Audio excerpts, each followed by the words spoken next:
8 রাকাত নামাজ আদায় করার পর নবীজি বেলাল রাদিয়াল্লাহু তাআলা আনহুকে ডাকলেন, ডেকে বললেন, হে বেলাল, তুমি আমার সামনে আসো। বেলাল রাদিয়াল্লাহু তাআলা আনহু যখন সামনে আসলেন, নবীজি বললেন, তুমি কাবা ঘরের ছাদের উপরে উঠো। কাবা ঘরের ছাদের উপরে উঠে তুমি ফান খুলে আজান দাও। আর এটি ছিল ইসলামের ইতিহাসের প্রথম আজান, অর্থাৎ কাবা ঘরে এর আগে আর কোনো আজান হয় নাই। কাবা ঘরের ভিতরে কাফেররা মূর্তি রেখেছিল, তারা ভাস্কর্য রেখেছিল, কিন্তু রাসূল সাল্লাল্লাহু আলাইহি ওয়াসাল্লাম যখন মক্কা বিজয় হলো, তখন নবীজি কাবা ঘরের ভিতরে ঢুকে সকল মূর্তিগুলো ভেঙে ফেললেন এবং নবীজি বেলাল রাদিয়াল্লাহু তাআলা আনহুকে বললেন, তুমি আজকে মন খুলে প্রাণ খুলে আজান দাও। বেলাল রাদিয়াল্লাহু তাআলা আনহু আজান দিলেন।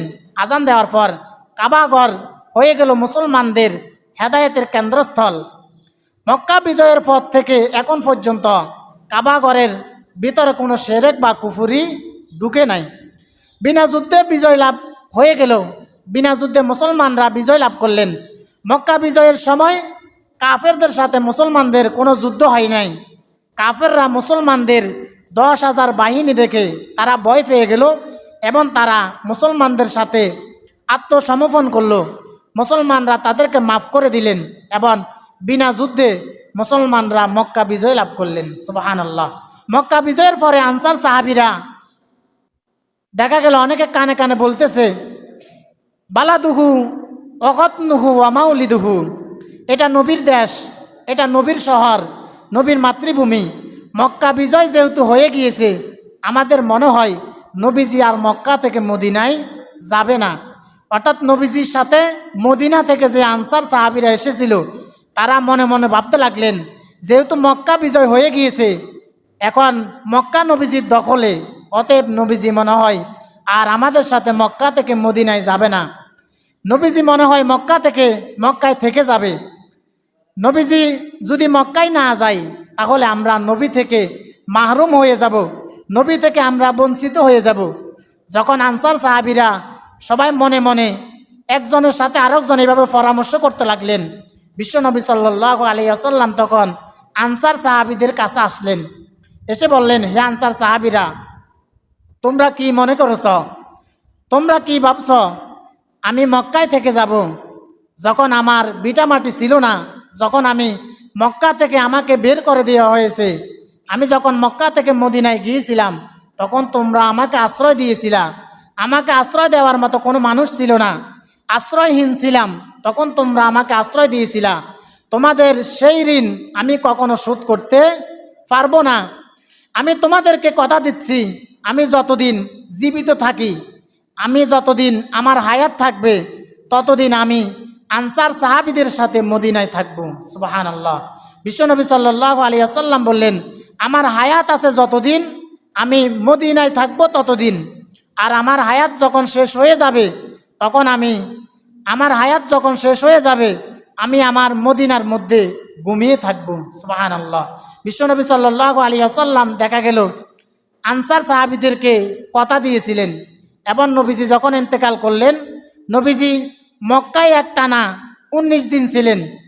একটানা 19 দিন মক্কায় থাকার পর রাসূল সাল্লাল্লাহু আলাইহি ওয়াসাল্লাম মদিনায় চলে গেলেন।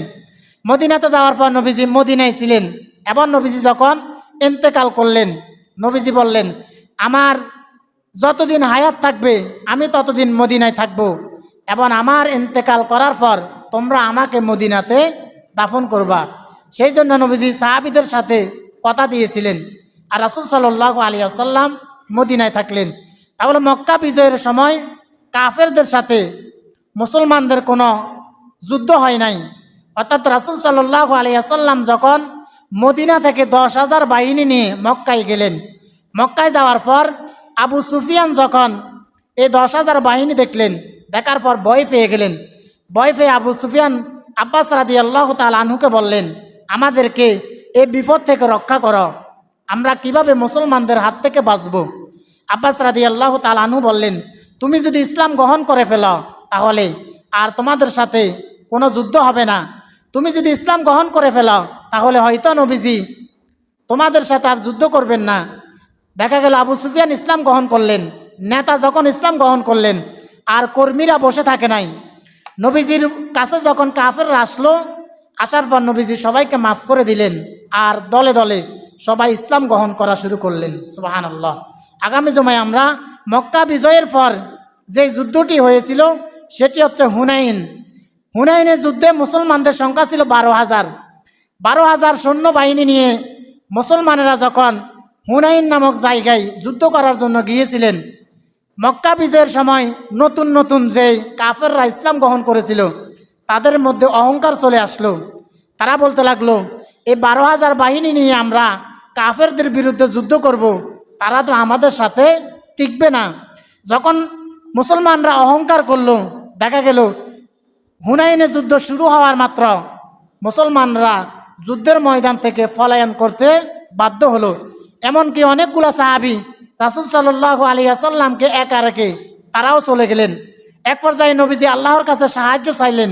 আল্লাহ পাক রব্বুল আলামিন তখন আকাশ থেকে ফেরেশতা পাঠিয়ে হুনাইনের যুদ্ধে মুসলমানদেরকে বিজয় দান করলেন। সুবহানাল্লাহ। আগামী জুমায় আমরা হুনাইনের যুদ্ধ নিয়ে আলোচনা করব।